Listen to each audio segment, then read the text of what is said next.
Pagkarating ko nga dito sa shop ay hindi ko nga alam ang uunahin ko kaya nag-warm up muna ako. May tatlong ang nakapila dito kaya tinanong ko ang aking amo kung alin ang uunahin ko. Kung malaki na nga daw ang unahin ko at maya maya ay kukunin na rin daw ito ng may-ari. Heto na nga, sinimulan ko nang ihanda ang aking mga gagamitin dahil nga medyo malala ang sira nito at nasa kaloob-looban pa. Kung nakita nyo nga dun sa unang video ay hindi talaga siya umiikot at puro ugong lang. Dahil nga dyan ay unti-unti ko na naman siyang babaklasin pero may nakabantay yung aking amo. Sabi ko nga ay siya umalis na muna diyan sa gilid at gawin na muna niya. Dapat niyang gawin at ako hindi makapag-concentrate.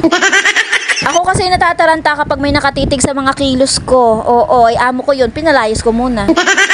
Sa puntong ito ay nabaklas ko na pala ang kaloob-looban kaya nalaman ko na kung anong sira niya. So ayan na nga, may damage ng kanyang bushing, yung po yung bilog sa loob at saka yung shafting na aking pinupukpok. Ayan po yung pag maraming gas-gas, gumaganit ang ikot ng ating electric pan, minsan po ay tumitigil na. At ayan na nga po, unti-unti na natin pinapalitan, hindi biro, medyo masakit po sa kamay. Pag ganyan pa naman yung sira ng mga electric pan nyo ay hindi natin talaga pwedeng hindi babaklasin lahat isa-isa. Dahil pareho pong may damage yung bushing niya, ay di pareho natin papalitan kabilaan. Hindi pwedeng isa lang kasi madadamage na yan ang tuluyan kapag di mo pinalitan. At sa pagpapalit din po niyan ay hindi ka rin pwede magbasta-basta na lang. Kailangan mo rin po yung ingatan. At heto na nga, unti-unti na ulit natin binabalik sa dati at magkakaalaman na kung maayos at umiikot na nga siya. Panonoorin mo nga siya sa video, akala mo napaka-easy lang pero sa personal, oh my goodness.